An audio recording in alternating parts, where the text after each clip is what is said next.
ઘરેથી કોઈને કંઈ પણ કહ્યા વગર નીકળી આવેલ બાળકી સુરત રેલવે સ્ટેશનથી મળી આવતા બાળકીનું પરિવાર સાથે પુનઃમિલન કરાવતી સુરત રેલવે પોલીસની ટીમ વડોદરા યુનિટ ઇન્ચાર્જ નાયબ પોલીસ મહાનિરીક્ષક શ્રી પરીક્ષિતા રાઠોડ સાહેબ રેલવેઝ અમદાવાદ નાયબ પોલીસ મહાનિરીક્ષક શ્રી સરોજકુમારી સાહેબ 5 રેલવે વડોદરા નાઓ દ્વારા રેલવે ટ્રેનોમાં તેમજ રેલવે હદ વિસ્તારમાં મહિલાઓ તથા બાળકો જાતીય સતામણીના ગુનાઓ બનતા અટકાવવા ખાસ સૂચનાઓ આપવા આવેલ જે અનુસંધાને નાયબ પોલીસ અધિક્ષક શ્રી ડી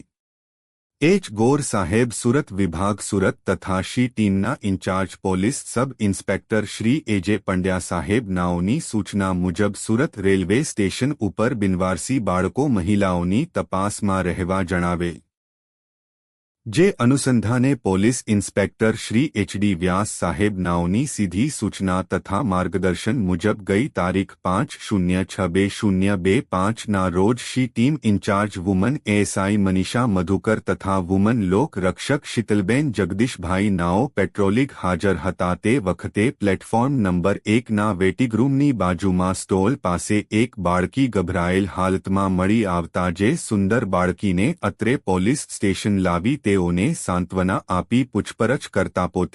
પોતાનું નામ ઉંમર 1 પર રહે હાલ દિલ્હી મૂળ રહે ઉત્તર પ્રદેશ વાળી હોવાનું જણાવતા જે સદર બાળકીને વધુમાં પૂછપરછ કરતા તેઓ જણાવે